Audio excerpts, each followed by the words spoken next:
Na Bíblia, há advertências sobre bruxaria e adivinhação, as quais Deus condena veementemente. Uma história fala sobre o rei Saul buscando orientação da bruxa de Endor, embora fosse contra o comando de Deus. O encontro permanece um mistério. Será que era verdadeiramente o espírito de Samuel? Muitas coisas são ditas sobre bruxaria, adivinhação e circuncisão na Bíblia. Essas práticas são versões falsas da espiritualidade sagrada criadas por Satanás.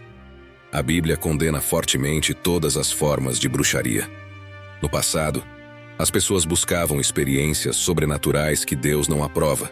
As nações ao redor da Terra Prometida estavam cheias dessas práticas, e Deus advertiu seu povo para não se envolver. Deuteronômio capítulo 18, versículos 9 a 12, declara que, quando os israelitas entrassem na terra que Deus lhes havia dado, não deveriam imitar os caminhos abomináveis de outras nações.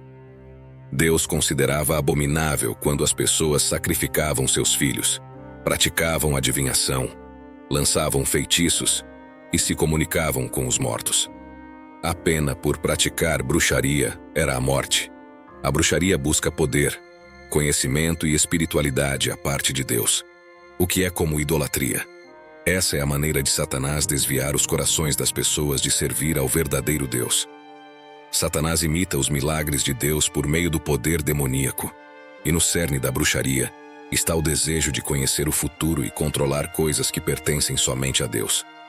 Em vez de buscar força de outras fontes, devemos buscar a Deus, a verdadeira fonte de toda verdadeira força. A bruxaria promete espiritualidade, mas leva apenas ao vazio e à morte. A história da bruxa de Endor levanta uma questão significativa. Será que foi realmente Samuel quem falou com Saul, ou foi um espírito demoníaco? Como já dissemos, a Bíblia se opõe fortemente à bruxaria, aconselhamento psíquico e outros métodos semelhantes. Surpreendentemente, a Bíblia contém casos de feiticeiros e bruxas, e hoje vamos relatar o encontro com a bruxa de Endor, especialmente em 1 Samuel capítulo 28, versículos 3 a 25. Neste capítulo, testemunhamos os eventos trágicos em torno do governo do rei Saul sobre Israel. Saul foi o primeiro rei de Israel, filho de Quis, da família dos Matritas, e membro da tribo de Benjamim. Samuel convocou uma reunião religiosa de todo o povo israelita em Mispa, e lembrou ao povo como Deus os tirou do Egito e os salvou de seus inimigos. Apesar de tudo o que Deus fez por eles, o povo o rejeitou e exigiu um rei. Depois disso, Samuel escolheu Saul como rei, lançando sortes. Saul era alto, o mais alto de todos e com os ombros mais largos do que qualquer outro rei na terra na época de sua unção pelo profeta Samuel. No livro de Deuteronômio, capítulo 18, versículos 9 a 12. Quando você entrar na terra que o Senhor, o seu Deus, está dando a você, não aprenda a imitar as práticas detestáveis das nações ali. Que não se encontre em você quem faça passar pelo fogo o seu filho ou a sua filha, nem quem pratique adivinhação, interpretação de presságios, feitiçaria, encantamentos, que seja médium e consulte os mortos. Quem pratica essas coisas é detestável ao Senhor. Por causa dessas práticas detestáveis, o Senhor, o seu Deus, vai expulsar aquelas nações diante de você. Quando os israelitas entraram na terra que Deus lhes havia dado, não lhes era permitido imitar os caminhos abomináveis de outras nações. A pena por praticar bruxaria era a morte. Antes de recorrer à bruxa, Saul inicialmente pediu orientação a Deus. Mas Deus não o respondeu por meio de sonhos, sorte por meio do Urim e Tumim ou profetas. Deus rejeitou Saul por causa de seu coração rebelde. Samuel havia falecido recentemente, deixando um vazio na vida de Saul, pois foi ele quem ungiu Saul e serviu como seu conselheiro. Sentindo-se desesperado e sabendo que Samuel era um verdadeiro profeta de Deus, Saul decidiu consultar seu espírito para ouvir a Deus através dele. A bruxa de Endor foi visitada por Saul após a morte de Samuel. Embora Saul tivesse banido todos os feiticeiros e magos de seu reino, sua preocupação com a batalha de Israel contra os filisteus o levou a procurar os serviços de alguém com um espírito familiar. Apesar de sua necessidade de orientação para seu povo, Saul descobriu que nenhuma via para se comunicar com Deus estava aberta para ele. Então, ele tomou as rédeas nas próprias mãos e foi à bruxa de Endor. Ele pediu a ela que convocasse o espírito de Samuel, o profeta, para prever seu futuro.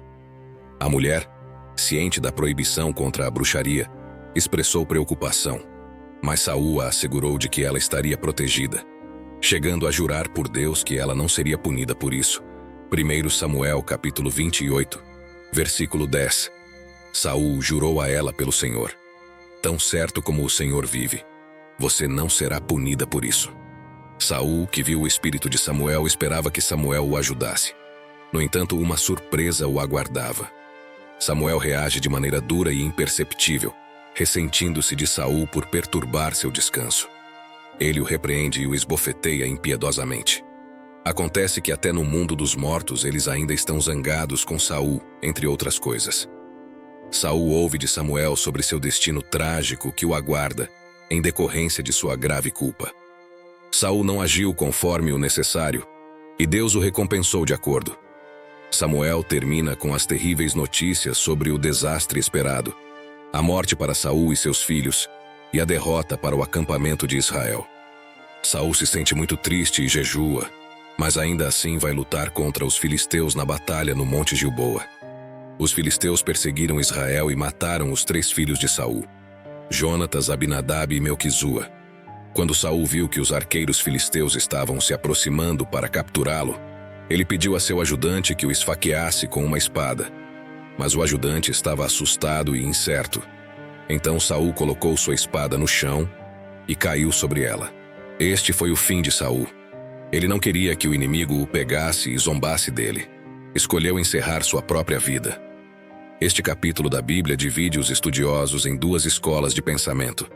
Um acredita que era realmente o espírito de Samuel chamado pela bruxa, enquanto o outro afirma que era um espírito maligno se passando por Samuel. No entanto, a Bíblia não fornece uma resposta definitiva, e não sabemos ao certo se era realmente Samuel ou não. O que sabemos é que Saul desobedeceu a Deus ao consultar os mortos, o que Deus proíbe. O encontro com a bruxa de Endor permanece um tópico misterioso e debatido na erudição bíblica, com interpretações divergentes sobre se era realmente o espírito de Samuel ou uma personificação demoníaca. Independentemente do ponto de vista, a história serve como uma advertência contra buscar orientação por meios e se envolver em práticas proibidas por Deus.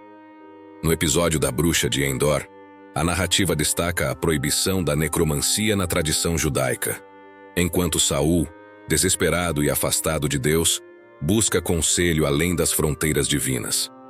Ao abordar a bruxa, ele quebra a lei e, de maneira inesperada, o espírito do profeta Samuel aparece. Essa exceção extraordinária pode ser interpretada como um momento singular na Bíblia, onde Deus permite uma manifestação incomum para transmitir uma mensagem específica a Saul. A repreensão subsequente do rei e a confirmação das consequências negativas iminentes enfatizam a importância de seguir as leis divinas. Assim, o episódio da bruxa de Endor serve como um lembrete das consequências de desviar-se das diretrizes estabelecidas por Deus. Mesmo em situações extremas, ele destaca a importância da obediência e da confiança na orientação divina, ao mesmo tempo em que ressalta a singularidade dessa passagem na narrativa bíblica. Ao contrário das passagens claras sobre manifestações demoníacas, como o episódio do menino lunático, a mulher cananeia, o endemoninhado mudo, a mulher encurvada e a possessão na sinagoga, o relato da bruxa de Endor na Bíblia não enfatiza explicitamente tais manifestações demoníacas.